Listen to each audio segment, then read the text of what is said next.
Another name that's kind of associated with the Browns, Baylor defensive tackle Siaki Ika.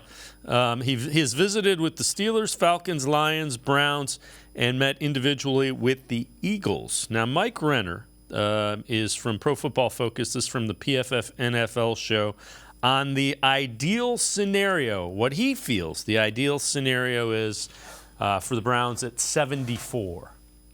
So 74, the one guy I would really want to add to this defense is Siaki Ika. I want a guy who can eat up space. They were like the lightest front in the league last year, and it showed in the run game. A dreadful, just abysmal showing last year because they didn't have the horses, right? They were throwing out, 300-pound nose tackles last year, and they tried to obviously fix that. Dalvin Tomlinson, they had in free agency, good start. Can't stop there, in my opinion. That's why Siaki Ika, one of the few true 330-plus nose tackles. He's not like the greatest hold-the-point nose tackle prospect, which is why he's not, getting top 50 hype or anything like that.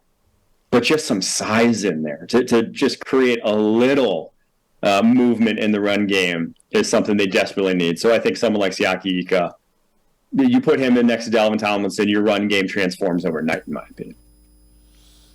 And Quincy, that again, Ika is a guy we've heard of. You've seen some of them. I like the thought process. I like a big guy that's going to eat up some space. Yeah, I don't mind the thought process there. I'm just not a big fan of that player in particular. Like, I just don't think he's as good as everybody says he is. Not big guy, not physical. I don't love big, not physical guys. Like, what's the point of being that big if you're not physical? So I don't see it with him. I don't think he's going to be the run, especially when it comes to run stuffing.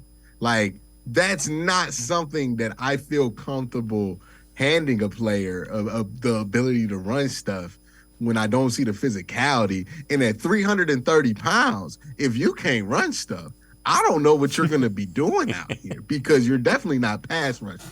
I'm not a big fan of him. I know that others are big fans of him from what I've seen. And look, it's not like I haven't looked through all 4 years of his college. But from what I've seen, I'm not a huge fan of that prospect.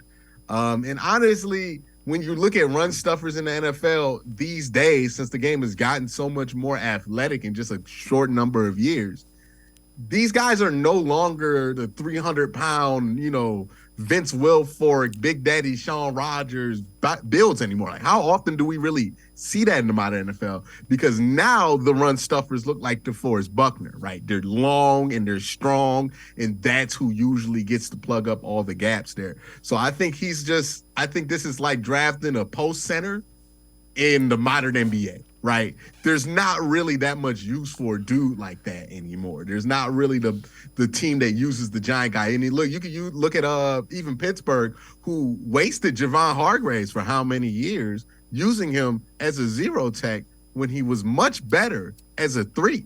So the idea of getting the big guy in there to hold 2 guys, that just doesn't happen anymore, or as much, or as useful as I think it some people still think.